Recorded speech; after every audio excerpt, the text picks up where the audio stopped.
motivation, keep Skenes in there to finish out the fourth inning proper, or was it a pretty firm limit there? Yeah, it was a firm limit, and he had one more guy, and Horner got on, and Sisk did a nice job coming in and getting out of it. It's a really uncharacteristic start to a game for him, and I know the Cubs are a team he's seen over and over again, but what do you think was plaguing him there early? Yeah, fastball command, and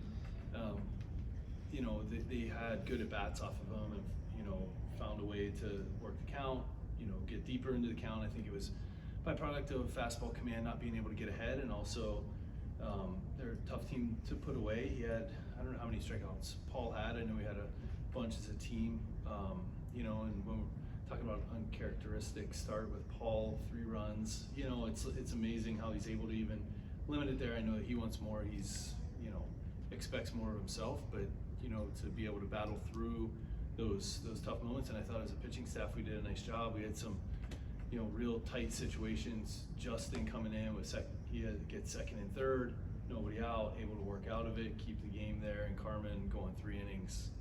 Just unbelievable job there to keep us in it and also give us length out of the pen. Were the Cubs laying off some pitches that Paul usually gets swings at? It seems like they're, with the first inning, 17 strikes, 16 balls, he wasn't getting many swings. Yeah, it was. They've seen him. They put some good at bats together against him consistently, and there's times that they're just trying to go the other way, and like we talked about before, it's not like they're going up there trying to drive the pitch count up and walk. It doesn't seem they're getting after it early in the count on pitches that they feel they can handle.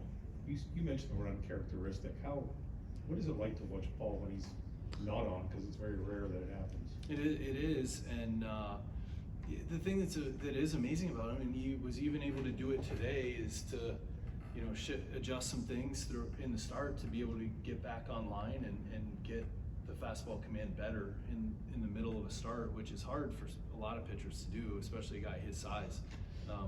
He's able to get back in line, get fastball command better, but it just wasn't typically, I think, what we've seen from him. How hard is it when you guys go through a stretch? I think it was 14 consecutive batters without getting on base.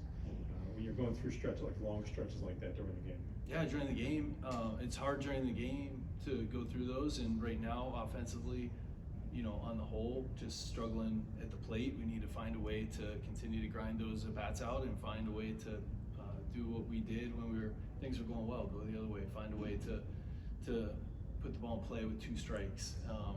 Things that all it takes sometimes is 1 base hit with runners in scoring position. Find a way to get things going, and not many opportunities tonight, but we had a few. Is that a mental shift that needs to be made for some? Approach based, Mm-hmm. Yeah, mental approach.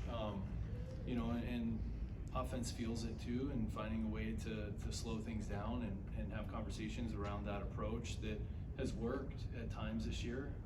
But it's been the Achilles heel a lot, is that get runners in scoring position and being able to get that big base hit to break through. How much motivation tomorrow would be not only to prevent a sweep, but also to maybe serve as a spoiler and not have them celebrate in your field? Yeah, no doubt. Absolutely, we need to find a way tomorrow to come out, compete, and get the W. Anytime you're at home, anytime, any series, you don't want to get swept. And it's a great feeling when you're on the other side of it, and it's a terrible feeling on this side. We just need to find a way to do it tomorrow. Donnie, what did you make of O'Neill's at-bats tonight? He seemed kind of emotionally engaged, maybe in a good way. And just what's sort of the message to him from now until the end of the season? I agree with you. I thought, first at bat, hitting the triple to right, busting it out of the box, getting to third, huge hit, big RBI. I thought the first strikeout, he was engaged, and it was a battle. The one against the lefty, maybe not as much, but that last one, really cool to see the passion that he's got and the engagement. I agree. They were better at bats. There was more energy there, and that's what we want to see throughout the end of the season and going into next year.